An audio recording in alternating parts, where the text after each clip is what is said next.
Hello, कैसे हैं आप सब।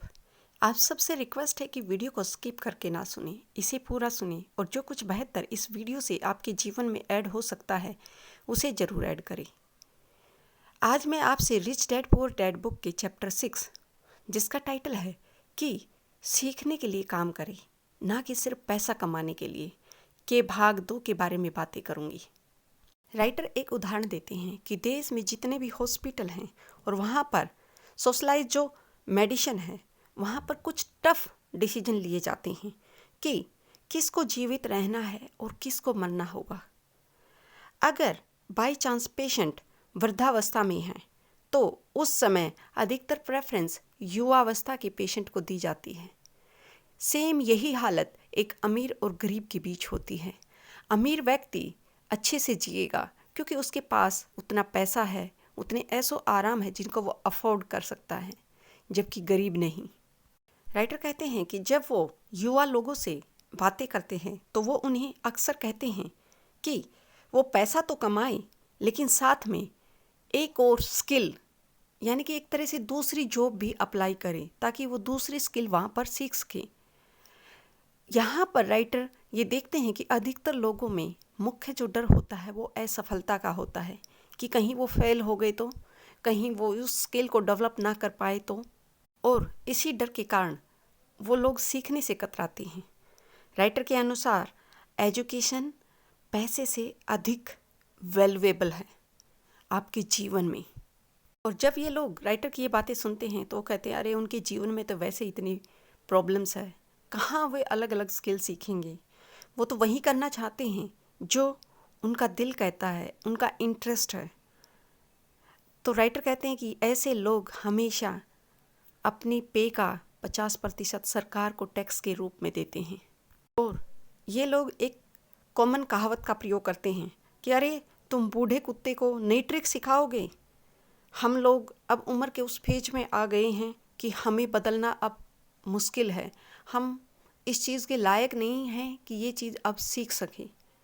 यह बिल्कुल वैसे ही है जैसे आप जिम में जाना चाहते हो, लेकिन जिम में जाने के लिए जो सबसे पेनफुल पार्ट है ना, वो है आपकी डिसीजन मेकिंग, कि आप सबसे पहले डिसाइड तो करो कि आपको जाना ही है।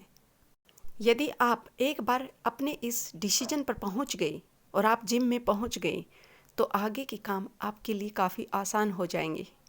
कुछ लोग नई स्किल सीखने के बजाय अपनी उसी पुरानी स्किल या योग्यता को और अधिक पावरफुल करते हैं, उसी में अधिक बढ़ावा देते हैं, लेकिन राइटर के अनुसार यह इतना बेनिफिशियल नहीं है। अगर बाय चांस आप अपनी फील्ड में, अपनी कंपनी में अच्छी जॉब कर रहे हैं, लेकिन बदलते समय के दौर में बदलती ज़रूरतों के अनुसार अगर आप अपने आप को अपडेट नहीं कर रहे हैं तो आपके लिए दूसरी तरह की जॉब के दरवाजे बंद हैं। और जो लोग हाईली स्किल्ड होते हैं वो भी सिंगल डायरेक्शन में, उस तरह के लोगों की जॉब यूनियंस के सहारे चलती हैं, क्योंकि इनको अपने प्रोटेक्शन के लिए यूनियन की ज़रूरत पड़ती है। वहीं मल्टी स्किल वाला पर्सन एक जॉब से अगर फायर कर भी दिया जाए तो उसके लिए वरियस जॉब के दरवाजे खुले होते हैं। राइटर जब अपनी क्लास में पढ़ाते हैं तो अक्सर स्टूडेंट से एक क्वेश्चन पूछते हैं कि ऐसा क्या है कि मैकडोनाल्ड इतना फेमस है, क्या आप मैकडोनाल्ड से अच्छे हैमबर्गर बना सकते हैं। तो अक्सर बच्चों के हाथ खड़े होते हैं कि हाँ हम बना सकते हैं। तो फिर क्यों मैकडोनाल्ड इतने रुपए बना रहा है, जिसका मुख्य रूप से एक ही आंसर होता है कि मैकडोनाल्ड अपने बिजनेस में एक्सीलेंट है। और यही कारण है कि बहुत सारे इंटेलिजेंट व्यक्ति जो हो सकता है मैकडोनाल्ड के बर्गर से भी अच्छा बर्गर बनाते हों, वे अपने जीवन में असफल हो जाते हैं क्योंकि उनके अंदर एक ही चीज़ की कमी है, वो है बिजनेस सिस्टम की नॉलेज की।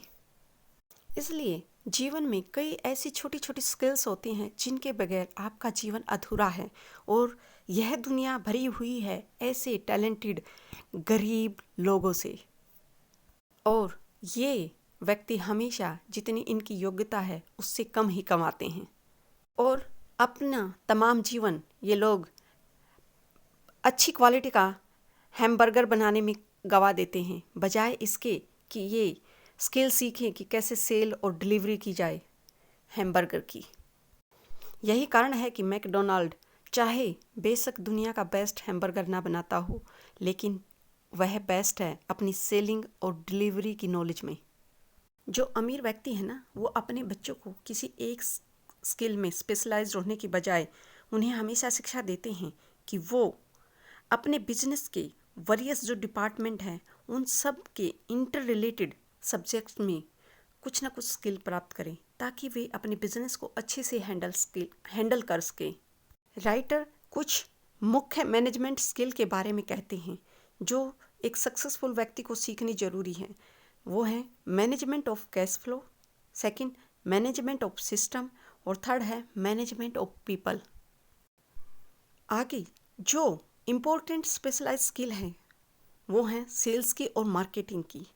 राइटर के अनुसार sale is equal to income है, जो कि आपकी एबिलिटी टू सेल है वो बराबर है कि आप कैसे कम्युनिकेट कर रहे हैं, आप कैसे अपने आप को पोजीशन कर पा रहे हैं, अपनी स्ट्रेंथ को कैसे डायरेक्टली लोगों के सामने दिखा पा रहे हैं। इसलिए आपकी जो कम्युनिकेशन स्किल है, चाहे राइटिंग, स्पीकिंग या फिर नेगोशिएशन करने की, उन सब में आपकी क्रूशियल सक्सेस होनी चाहिए। इसी कारण रिच डैड हमेशा माइक को और रॉबर्ट को प्रोत्साहित करते थे कि वो कई चीज़ों के बारे में सीखें, ताकि वे भविष्य में जो उनके अंडर लोग काम करेंगे उनसे अधिक स्किलफुल होंगे, उनको इकट्ठा करके स्मार्ट रूप से प्ले करके अपने बिजनेस की एक टीम बना सकें। और इसी को सिनर्जी ऑफ प्रोफेशनल स्पेशलिस्ट कहा जाता है। राइटर कहते हैं कि आपको गुड लर्नर, सेलर और मार्केटर होने के साथ साथ ज़रूरत है आप एक अच्छे टीचर हों और एक अच्छे विद्यार्थी भी हों, क्योंकि जब आप विद्यार्थी होते हैं तो आपके अंदर शर्म, झिझक नहीं होती कुछ भी सीखने के प्रति।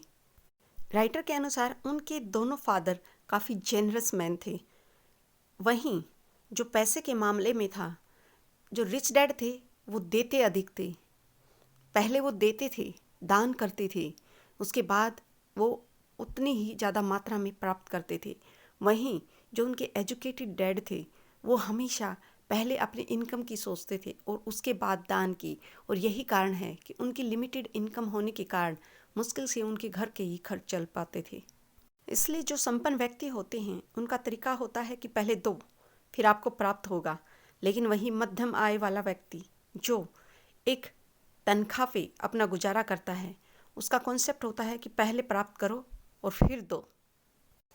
राइटर कहते हैं कि उनके ऊपर उनके दोनों जो पिता थे उनका बड़ा प्रभाव था।